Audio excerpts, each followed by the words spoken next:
Good afternoon. आज हम कर रहे हैं 10th क्लास का third chapter pair of linear equations. Linear equations क्या होती हैं?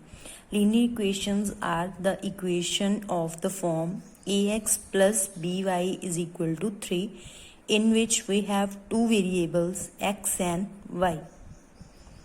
लीनियर इक्वेशन में दो वेरिएबल्स होते हैं x and y and a b c are constant belongs to real number where a and b should be non-zero।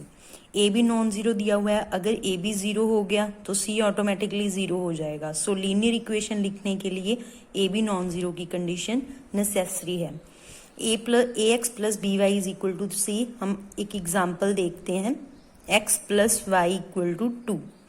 Clearly a equal to 1, b equal to 1 and c equal to 2।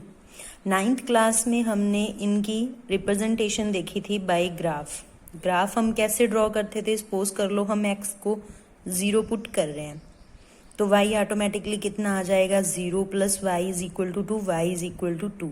हमारे पास point आ जाएगा C0 2। Similarly if we put y is equal to 0 we will get the point 2 0। When you look at these points on graph you will get a straight line passing through the point 2 0 and 0 2। So you can say that linear equation is represented by a straight line। Pair of linear equations का क्या मतलब है? Pair of linear equations में हम दो equations लेंगे, a1x plus b1y equal to c1, a2x plus b2y equal to c2।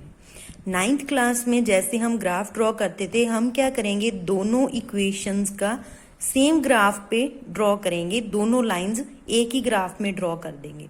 जैसे मैंने एक एग्जांपल ले ली, 2x plus 3y equal to 6। अगर हम पुट करें x equal to 0 you will get 3y equal to 6 and y equal to 2। x 0 put किया, 2 multiply 0 is 0, 0 plus 3y equal to 6, 3y equal to 6, 3 उस side जाके divide हो गया, y equal to 6 by 3 which is 2। Again put y equal to 0, you will get 2x equal to 6, x equal to 3। means you have 2 points, one is 0 2 and second is 3 0।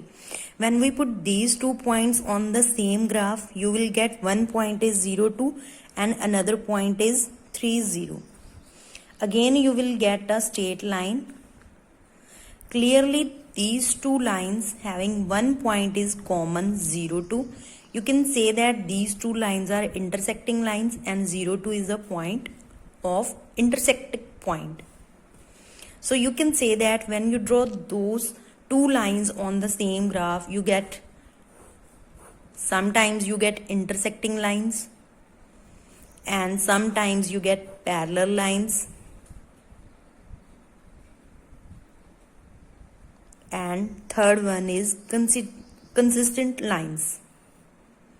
Means एक के ऊपर ही हमारे पास consistent lines की दूसरी line भी उसी के ऊपर है। सपोज कर लो हमारे पास इक्वेशन है x plus y equal to 2 and 2x plus 2y equal to 4।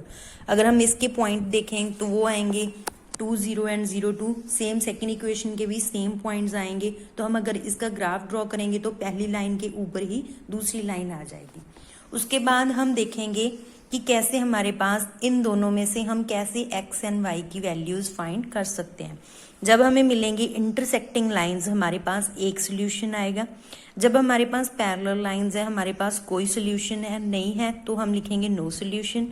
अब इनकंसिस्टेंट लाइंस हैं तो too many solutions at every point of intersection. Too many points जहाँ पे लाइंस इंटरसेक्ट कर रही हैं तो हम कहेंगे इनफाइनाइट सोल्यूशंस। सो हमारे पास तीन कंडीशंस आ गई हैं। जब हमारे पास इंटरसेक्टिंग लाइंस आ रही हैं तो हमारे पास क्या आ रहा है? वन सोल्यूशन, और हम क्या कह सकते हैं? Unique solution. सेकंड हमारे पास था पैरेलल लाइंस। पैरेलल लाइंस ही कभी भी मीट नहीं कर रही थी, no solution. consistent lines infinite many solutions.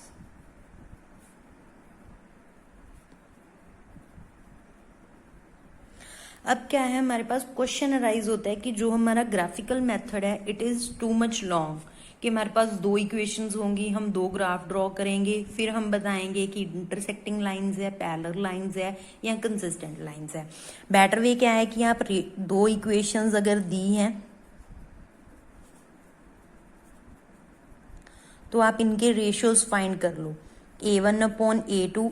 If a1/a2 not equal to b1/b2, you will get intersecting lines and unique solution. If you will get a1/a2 equal to b1/b2 but not equal to c1/c2, you will get parallel lines and no solution. And if all the ratios are equal, you will get consistent lines and infinite many solutions. Next हम इसके करेंगे solving methods करेंगे, combination